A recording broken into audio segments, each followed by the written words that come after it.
Hello my dear student, आज हम discuss करेंगे chapter light shadows and reflection के इंपॉर्टेंट एमसीक्यू। तो चलिए देखिए, what is the first one, which of the following objects emits its own light. इनमें से कौन सा ऑब्जेक्ट है जो अपनी लाइट एमिट करता है। चलिए देखें, क्या मून, जा सन, जा मिरर, जा ग्लास, क्या है इसका आंसर। तो आंसर बनता है इसका सन। सन क्या करता है, अपनी लाइट को एमिट करता है। सन में से क्या है, उसकी अपनी लाइट होती है और वो अपनी लाइट को एमिट करता है, तो इस वजह से इसको हम ल्यूमिनस ऑब्जेक्ट भी बोलते हैं। लेकिन अगर मून की बात करें, मिरर की बात करें, ग्लास की बात करें, तो इनकी अपनी कोई लाइट नहीं है। तो ये कैसे चमकते हैं, क्योंकि जब इनके ऊपर सनलाइट पड़ती है तो ये सनलाइट को रिफ्लेक्ट करते हैं, जिस वजह से हमें ऐसे लगता है कि ये अपनी लाइट दे रहे हैं, लेकिन ओरिजिनली ऐसा नहीं होता है।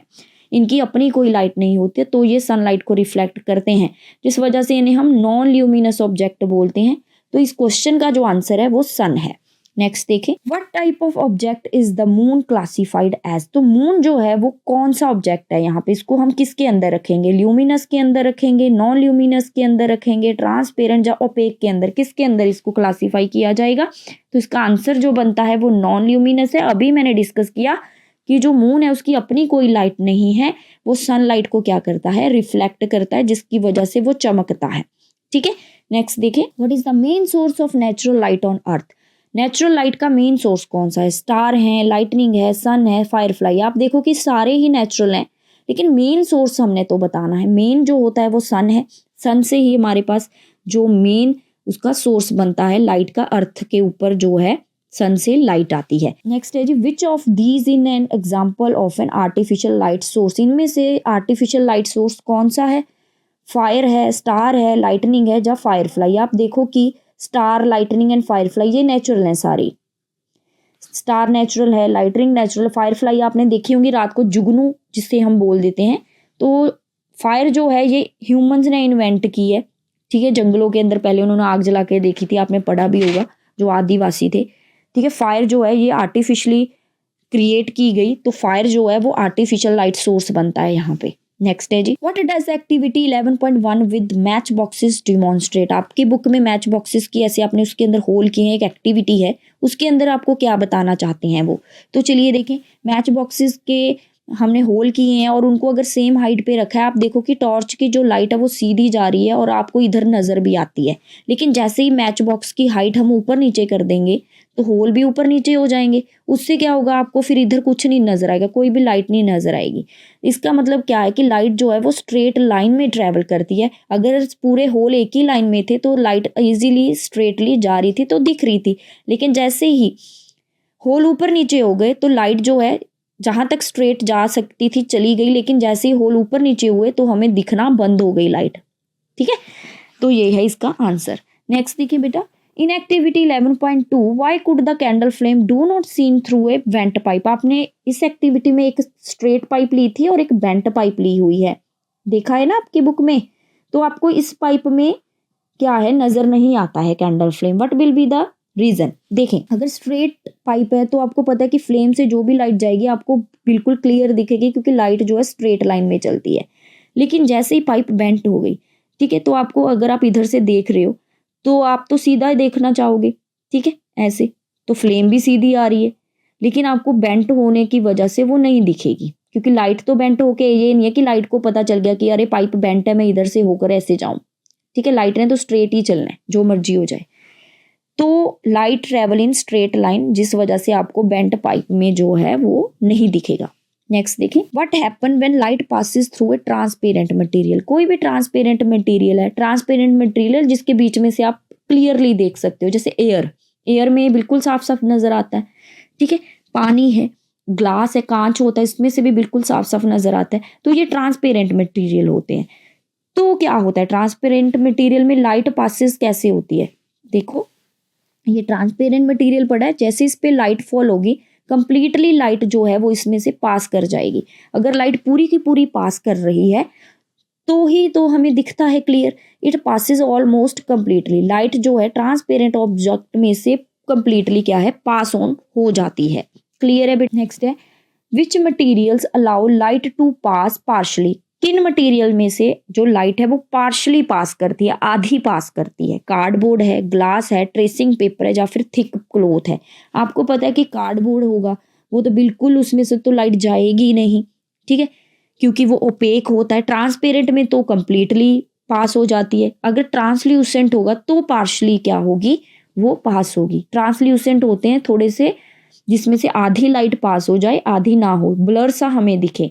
तो इनमें से ट्रेसिंग पेपर ही ऐसा होता है जो यहाँ पे ट्रांसल्यूसेंट होगा, जिसमें से जो लाइट है वो पार्शली पास करती है, मीन्स हाफ लाइट पास करेगी, ठीक है। इसमें से जीरो लाइट पास करेगी, करेगी नहीं। इसमें से फुल लाइट पास करेगी जितनी भी है, इसमें से हाफ लाइट पास करेगी। क्लियर है? ट्रांसल्यूसेंट, ट्रांसपेरेंट, ओपेक में ये डिफरेंस है यहाँ पे। नेक्स्ट देखो, what type of material does not allow light to pass through? कौन से मटेरियल होते हैं जिनमें से लाइट बिल्कुल भी पास नहीं करती है? अभी पीछे बता चुकी हूँ, ट्रांसपेरेंट होते हैं, या फिर ट्रांसल्यूसेंट, ओपेक, या रिफ्लेक्टिव। कौन सा आपका आंसर है? आपका आंसर बनता है यहाँ पे ओपेक, ठीक है। आपको पता है कि ट्रांसपेरेंट में तो लाइट बिल्कुल पास हो जाएगी, लेकिन ओपेक जो है वो ब्लॉक कर देते हैं, लाइट को रोक लेंगे, जिस वजह से ही तो शेडो बनता है पीछे। लाइट नहीं जा रही है तो अंधेरा हो जाएगा, काला काला हो जाएगा उतना एरिया, ठीक है। Answer is opaque. नेक्स्ट देखो, what is formed when an opaque object block the path of light? जैसे ही ओपेक ऑब्जेक्ट रोक लेंगे लाइट को तो क्या बनता है वहां पे? Reflection, image, shadow, beam. तो आंसर आपको पता चल गया होगा इसका। मान लीजिए कोई बॉल है, ओपेक है, इसमें से लाइट बिल्कुल नहीं जा रही। जहां से लाइट ब्लॉक हो गई है, जितनी लाइट ब्लॉक हो गई है उतना एरिया यहाँ पे ब्लैक हो जाएगा, मतलब उतना एरिया यहाँ पे क्या बना देगा, शेडो बना देगा। और बाकी का एरिया पूरा शाइन करेगा, क्योंकि वहां से तो लाइट जा रही है। सिर्फ इतना एरिया इतने एरिया ने क्या कर दिया है, लाइट को रोक लिया है, और इतने एरिया का ही वहां पे क्या बन जाएगा, ब्लैक, डार्क हो जाएगा स्क्रीन के ऊपर। तो इसे हम शेडो बोल देते हैं। नेक्स्ट देखो, what type of object forms the darkest shadow? कौन सा ऑब्जेक्ट है जिसका डार्क शेडो बनेगा यहाँ पे? बिल्कुल आपको क्लियर है इसका आंसर, ओपेक ही होते हैं। चलिए देख भी लेते हैं। अगर हम ओपेक ऑब्जेक्ट रखेंगे कोई, ठीक है, जिसमें से लाइट पास नहीं होगी, तो उसका एक बिल्कुल डार्क शेडो हमें नजर आता है। Answer is opaque. नेक्स्ट देखो, what is required to observe a shadow? हमने शेडो देखनी है तो हमें क्या चाहिए होगा, ठीक है। तो देखें इसका आंसर, तो एक तो सोर्स ऑफ लाइट होना चाहिए, अगर लाइट होगी तभी शेडो दिखेगी ना, और एक ऑब्जेक्ट, ओपेक ऑब्जेक्ट का होना बहुत जरूरी है। ओपेक ऑब्जेक्ट पे जैसे ही लाइट फॉल होगी तो पीछे वो एक स्क्रीन के ऊपर एक डार्क पैच, एक डार्क अपनी शेप जैसा क्या देगा, स्पॉट देगा, जिसे हम क्या बोलते हैं, शेडो बोलते हैं। तो लाइट का होना, ओपेक ऑब्जेक्ट का होना और एक स्क्रीन का होना बहुत जरूरी है, अगर आप क्या देखना चाहते हो, शेडो देखना चाहते हो। नेक्स्ट है in activity 11.4 what happened to the shadow when the object is moved closer to the screen? वो कह रहा है कि अगर object close to the screen जा रहा है तो शेडो क्या हो जाती है, बड़ी होती है, छोटी होती है, डिसअपीयर होती है, या कलर चेंज होता है? तो चले देखें, अगर ऑब्जेक्ट स्क्रीन की तरफ मूव करेगा ना तो जो शेडो है वो बड़ा होता जाएगा, ठीक है, शेडो बिकम लार्जर। नेक्स्ट देखें, does the colour of N opaque object effect the colour of its shadow? क्या कलर ऑफ द ओपेक, कोई भी चीज का अगर रेड है, ब्लू है, तो उससे शेडो के कलर पे क्या कोई इफेक्ट पड़ता है? तो चले देखें, यहाँ पे रेड कलर की बॉल है, यहाँ पे ब्लू कलर का क्यूब है, दोनों ने जो शेडो दिया है वो डार्क ही दिया है, ब्लैक सा शेडो ही दोनों का बनता है। तो कलर का कोई भी चक्कर नहीं है, कैसा मर्जी कलर हो ऑब्जेक्ट का, इसका कोई भी इफेक्ट शेडो पे नहीं बनता है, शेडो रिमेन्स डार्क। क्लियर है बेटा? नेक्स्ट देखिए, what is the term for the change in the direction of light by the mirror? मान लीजिए कोई मिरर है, उस पर जैसे ही लाइट फॉल होती है वो लाइट की डायरेक्शन को बदल देता है। पहले लाइट इधर से आ रही थी, अब लाइट इधर को जा रही है, तो इसको क्या बोला जाता है? यहाँ पे जो टर्म यूज होती है उसे क्या बोलेंगे, चलिए देखें। जो लाइट बेटा आ रही है उसे इंसिडेंट रे बोलते हैं, और जो टकराने के बाद लाइट जाती है उसे हम रिफ्लेक्टेड रे बोलते हैं। और यहाँ पे जो टर्म यूज होगी, यहाँ पे हो क्या रहा है, यहाँ पे हो रहा है रिफ्लेक्शन। जैसे ही लाइट फॉल होती है किसी मिरर के ऊपर, वो उसको टकराने के बाद पीछे जा रही है, तो इसे हम क्या बोलते हैं, रिफ्लेक्टेड रे। और जहाँ पे जो हो रहा है वो होता है रिफ्लेक्शन। आगे है in activity 11.5 what happen when light fall on A shiny steel plate? Shiny steel plate पे जैसे ही लाइट फॉल होगी तो क्या होगा? चलिए देखें, एक स्टील की प्लेट रखी है, इसके ऊपर लाइट फॉल हो रही है, आप देखोगे कि ये प्लेट उस लाइट को रिफ्लेक्ट कर देगी किसी और डायरेक्शन में। जहाँ पे भी वो लाइट जाएगी वहां पे एक स्क्रीन के ऊपर उस लाइट का एक स्पॉट देखा जाएगा। इस प्लेट का जो भी शाइनी सा यहाँ पे रिफ्लेक्शन हमें दिखेगा। तो light is redirected to form a bright spot. आप देखो कि लाइट सन से आ रही थी, प्लेट पे फॉल हुई और आगे प्लेट ने उसको आगे भेज दिया लाइट को, तो यहाँ पे एक ब्राइट स्पॉट बन गया स्क्रीन के ऊपर। तो जो लाइट है वो रीडायरेक्ट हो गई है और उसने एक ब्राइट स्पॉट बना दिया। नेक्स्ट देखो, नेक्स्ट है जी, what is the image formed by the plane mirror called. जो प्लेन मिरर है, मान लीजिए ये आपका शीशा है, आप भी अपने फोटो देखते होंगे सुबह सुबह, ये आपने एप्पल को देखा, उसका अंदर इमेज बन रहा है, जो शीशे के अंदर दिखता है उसे इमेज बोलते हैं। ये किसकी वजह से हो रहा है? शेडो है, रिफ्लेक्शन है, ऑब्जेक्ट है, इमेज है, तो आंसर इज रिफ्लेक्शन। ठीक है, मिरर के अंदर जो है रिफ्लेक्शन नजर आता है हमें किसी भी ऑब्जेक्ट का। नेक्स्ट है जी, what is the characteristic of an image formed by a plane mirror. जो प्लेन मिरर है, जो आपके घरों में मिरर है, उसमें जो इमेज बनता है उसके कैरेक्टरिस्टिक्स क्या है, मीन्स वो इमेज कैसा होता है। चलिए देखिए, मान लीजिए एप्पल है, शीशे के अंदर भी वो एप्पल ही नजर आता है। जो बाहर होते हैं उसे ऑब्जेक्ट बोला जाता है, जो शीशे के अंदर नजर आता है उसे हम इमेज बोलते हैं।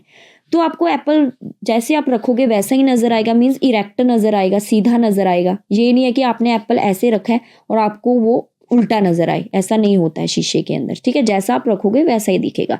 एक तो वो आपको वैसा दिखेगा, दूसरा सेम साइज का दिखेगा। ये नहीं है कि एप्पल आपका बाहर बहुत बड़ा था, शीशे में छोटा हो गया, ऐसा नहीं होगा, सेम साइज का ही दिखेगा। ठीक है, तो चलिए देखें, क्या वो इन्वर्टेड दिखेगा, उल्टा तो नहीं दिखेगा? No, it is of same size. Yes, हमें वो सेम साइज का दिखेगा। क्या हम उसको स्क्रीन पे ले सकते हैं? नहीं। इट इज ऑलवेज स्मॉलर, नहीं। ठीक है, हम इनको स्क्रीन पे नहीं ले सकते। अगर आप शीशे के मुरे एक स्क्रीन रख लो, शीशे के आगे कोई भी पेपर रख लो, क्या उस एप्पल की फोटो आपके उस पेपर पे बन जाएगी? बिल्कुल नहीं बनेगी। तो उसको हम स्क्रीन पे नहीं ले सकते। तो इसका आंसर क्या है? सेम साइज का हमारा क्या बनता है? इमेज बनता है। जितने साइज का ऑब्जेक्ट होगा उसकी फोटो शीशे के अंदर, उसका इमेज उतना ही बनेगा। ये नहीं है कि वो छोटा हो जाएगा जब बड़ा हो जाएगा, ऐसा कुछ नहीं होता। नेक्स्ट देखें, what term describe an upright image in an plane mirror. आपको पता है कि जो प्लेन मिरर है उसमें अगर आप सीधे खड़े हो तो आप सीधे ही नजर आओगे। ये नहीं कि आप ऐसे खड़े हो और आप वो उल्टा कर दे आपको, ऐसा नहीं होता। ठीक है, तो इस चीज को क्या बोला जाता है? अगर आप सीधे हो तो फोटो भी वैसा ही नजर आएगा। इस चीज को क्या बोलते हैं? चलिए देखें, मान लीजिए आप ऐसे खड़े हो तो आप शीशे में भी वैसे ही नजर आओगे। ये नहीं है कि आपका सिर नीचे हो जाएगा, पाँव ऊपर हो जाएंगे, उल्टे हो जाओगे आप मिरर के अंदर, ऐसा तो नहीं होता ना। तो इस चीज को क्या बोलते हैं? इस चीज को इरेक्ट बोला जाता है, कि अगर आप सीधे हो तो आपका फोटो भी सीधा ही बनता है, इमेज भी सीधा बनता है, अपराइट बनता है। ये नहीं है कि वो इन्वर्ट हो जाएगा, उल्टा नहीं होगा। इन्वर्टेड होता उल्टा। ठीक है, कुछ मिरर होते हैं जैसे कनकेव, कन्वेक्स में थोड़ा सा इमेज का जो है वो डिफरेंट सा कॉन्सेप्ट चलता है। लेकिन अगर प्लेन मिरर की बात हो रही है, प्लेन मिरर में क्या बनता है? इमेज बिल्कुल इरेक्ट बनेगा, सीधा बनेगा। क्लियर है बेटा? नेक्स्ट क्वेश्चन है, what is a pin hole camera used for. जो पिन होल कैमरा है उसे किसके लिए यूज किया जाता है?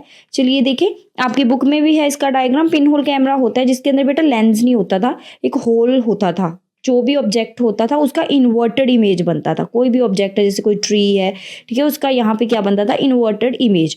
तो फॉर्मिंग इन्वर्टेड इमेज के लिए उसको क्या है? यूज किया जाता था।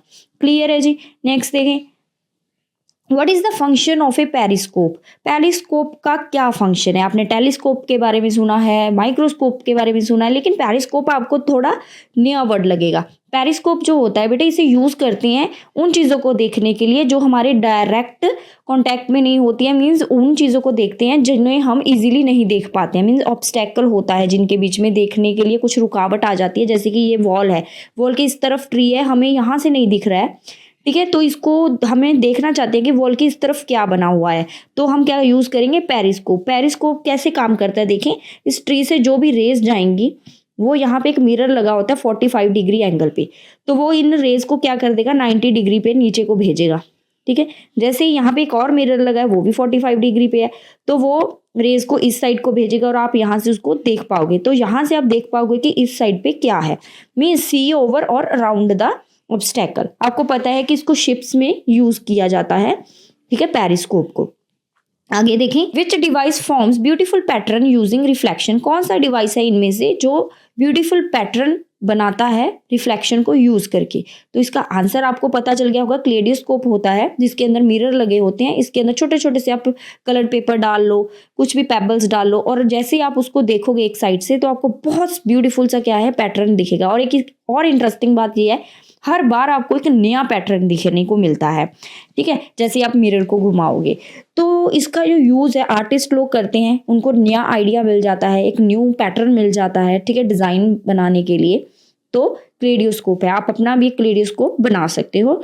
नेक्स्ट है जी, what is the required for lateral inversion to be observed. हमें क्या चाहिए होता है अगर आपने लेटरल इन्वर्जन देखना है। लेटरल इन्वर्जन मतलब जो चीज़ लेफ्ट होती है वो राइट लगेगी, ठीक है, राइट वाली लेफ्ट लगेगी, इसे लेटरल इन्वर्जन हम बोलते हैं। फ्लिप हो जाना, ठीक है, साइड का फ्लिप होना। तो देखें, इसके लिए हमें चाहिए होता है प्लेन मिरर। आप देखो कि प्लेन मिरर जो है आपका, जो लेफ्ट हैंड होता है, लेफ्ट हैंड आपको मिरर के अंदर राइट नजर आएगा, इसे लेटरल इन्वर्जन बोला जाता है। जैसे कि कोई अल्फाबेट होते हैं वो आपको ऐसे नजर आते हैं, देखो ना, फ्लिप हो गया, इस साइड था ये वाला पोर्शन, अब इस साइड आ गया है, ये वाला पोर्शन इस साइड था, इस साइड चला गया, फ्लिप हो गई ना साइड, तो इसे हम बोलते हैं लेटरल इन्वर्जन। तो ये प्लेन मिरर में होता है। तो एम्बुलेंस का तो आपको पता ही है, एम्बुलेंस के ऊपर कभी भी आप देखो, एम्बुलेंस की जो गाड़ी होती है उस पर जो अल्फाबेट है थोड़े से आपको ऐसे लगता है कि उल्टे फुल्टे लिखे हैं, उल्टे फुल्टे नहीं होते हैं, उनको ऐसे डिज़ाइन किया जाता है ताकि जैसे ही आप उसको गाड़ी के मिरर में देखो तो आपको इजीली पढ़ने में इजी हो जाए और आपको पता चल जाए कि पीछे हमारे एम्बुलेंस है और आप उसको रास्ता दे दो, ठीक है बेटा। नेक्स्ट देखो, which component in a kaleidoscope form multiple reflection. वो कह रहा है कि कौन सा कॉम्पोनेंट होता है क्लेडियोस्कोप में जो मल्टीपल रिफ्लेक्शन बनाता है। तो चलिए देखिए इसका आंसर क्या है, आपको पता है इसके अंदर मिरर लगे होते हैं, 3 मिरर होते हैं जिनको ट्राइएंगल शेप में हम क्या करते हैं, ज्वाइन कर लेते हैं, ठीक है। इन मिरर की वजह से क्या बनते हैं, मल्टीपल रिफ्लेक्शंस बनती हैं, मल्टीपल डिजाइन बनते हैं, ठीक है बेटा जी। तो ये थे आपके बेटा चैप्टर 11 के इंपॉर्टेंट एमसीक्यू, सारे प्रिपेयर करके जाना, कोई ना कोई तो आपको पेपर में आया ही पड़ा है, मेरा श्योर है कि आपको इनमें से जरूर क्वेश्चन आने वाला है। I hope you like this video, thank you so much.